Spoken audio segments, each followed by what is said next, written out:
Alright folks, I've done the first, video with the car. What do you say we take it out? I mean, hell, it's a perfectly decent day, and, it is mine. Let me fire this puppy up and see if it don't go.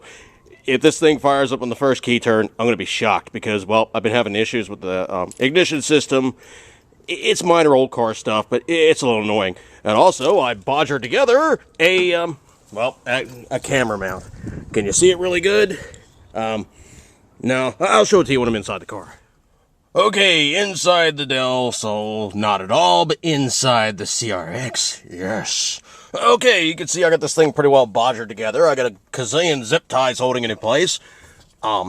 Seems fairly stable, and, let's see how it goes. And if this thing fires up the first keystroke, I'm gonna be moderately shocked. Alright, let's give this thing a try. Key in, stick in neutral, fuel pump on prime.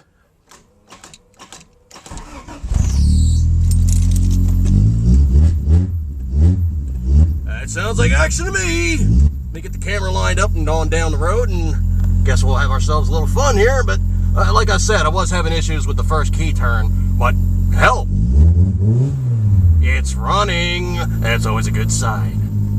Alright, we got warm up. Let's get this puppy on down the road.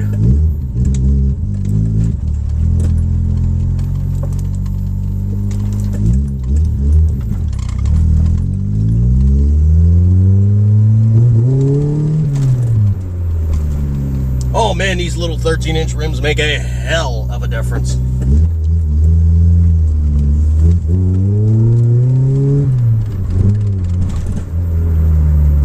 Yeah, I know, I got the squeaks. I think it's basically because it's cold, and I don't have the console back underneath the dashboard. It's in my basement. I've been working on it for a while.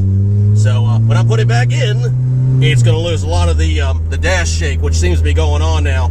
It's old car stuff. I mean, hell, this thing's 25 years old, and it's a lot of plastic. Old plastic is not happy plastic, so, well, it tends to move around quite a bit. And hopefully these homeboys get the heck on out of my way so I can drive on down the road, even though you're not supposed to park on the left flipping side of the road. Oh, these people. All right, let's go ahead and roll on down a little bit. You've seen this run before with the Del Sol, so let's just recreate it with, something non-VTEC.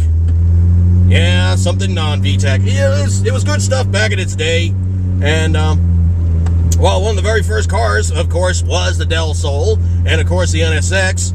I mean, VTEC is, well, it's great technology, but it's more parts, it's more stuff, and anytime you have more stuff, that's always more things that could go wrong. Normal aspirated, yeah, one set of valves set up. Yeah, it's a little limited in terms of performance for certain rev ranges, but these little guys still run pretty freaking good. As a matter of fact, that was one of the major problems with these old CRXs, is the fact they ran so good. Well, unfortunately, the bodies were crap. The rest of the car was dead nuts, but unfortunately, well, as good as the drivetrain was how bad the body was. And I gotta tell you, man, there's a whole bunch of places underneath this car where I gotta apply welder and new metal and, of course, do some transplants, because there's a lot of places that need some touch-up on this puppy.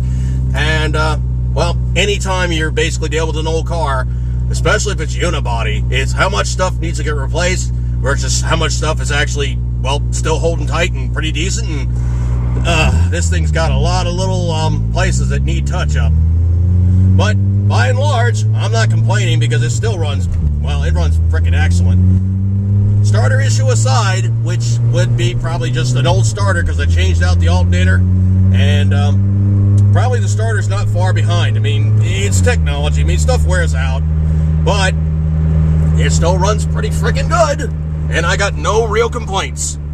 Why? Because it's mine. I got into this car for under $1,000. Okay, be perfectly specific. I got into this car for $800, and I'm still driving it 5 years later. That's cool. I mean, anytime you can make a hell of a snarf like that, and well, you got something good, and it's still fun, and the amount of money I put in this thing compared to the amount of driving I've done to it has been absolutely dead on minimal. Right now, I'm just ticking along at 4th gear, and I mean, these little guys compared to the 14-inch rims, I don't have to run downshifts or anything. I basically just keep on the gas, and it's running a lot better. And yeah, I got a little bit of an issue here. When it gets to a point of warm but not quite warm enough, I get a loping idle. And probably what it is there's like an actuator that's tired, or there's like a sensor that's tired, but that's all that's really wrong with it.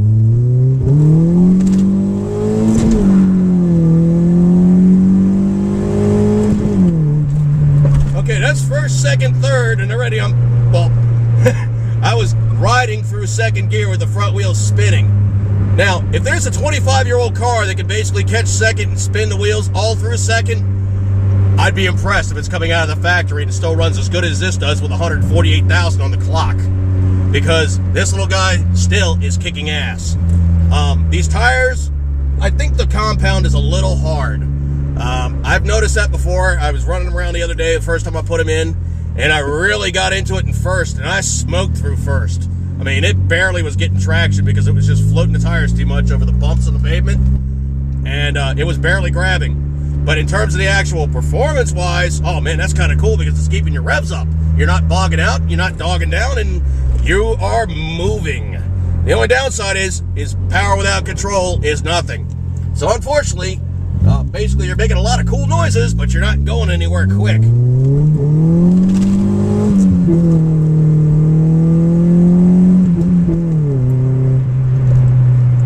Oh man, I gotta tell you, these little wheels are definitely feeling, well, they're feeling really, really good because I'm still in the power band. It's not like I go for a gear shift and I gotta wait for it to pick back up again because the cam is not good enough for the wheel size. Unfortunately, that's what the other guy did to me. He basically raised the gear ratio. What happened was I went to a different set of gears because I had bigger tires. I basically went to highway gears. So instead of having like a 450 front end, I went to probably like about a 373 front end. Meaning, while it's great for the highway, your acceleration is going to suck. Translation, every time you run a gear change, you gotta wait for it to get back into a sweet spot of the power band, which in this car was about $5,000 or so, and then it would take off like a raped ape. But in terms of what it's doing now, yeah, even though these tires are a little hard and they're a little skippy, I think I probably got to readjust my tire pressure. I think I got a little too much air in them. It'll be great for gas mileage, but it's not going to be so good for traction.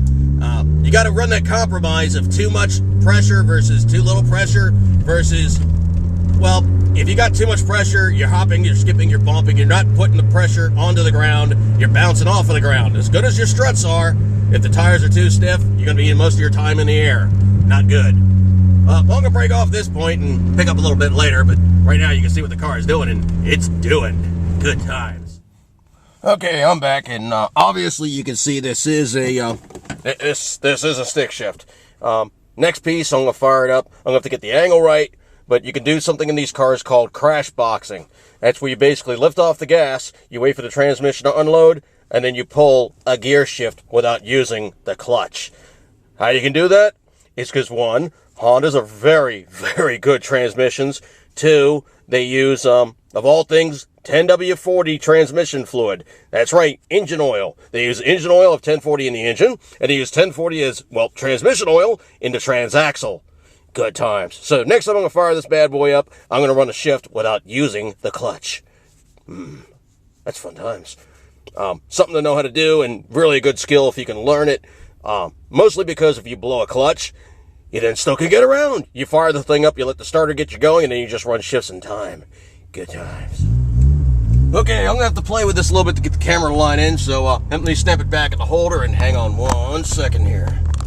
Got that loping idle thing again, and this is going to be kind of annoying, but hang on 1 sec. This is not exactly the way it's supposed to work, but let's go with the gear shift here. Okay, first off, using the clutch to get off the line. No clutch. That's second gear. No clutch. Third gear. No clutch. Fourth gear. If you guys learn this skill set, you can make it work without using your clutch. Okay, now for a downshift. Fourth gear. Neutral. Pretty good transition, huh? Back down to fourth. No problem. Learn the skill. It's called crash boxing. It'll hold you in good stead. heading back on to Casa de Dude.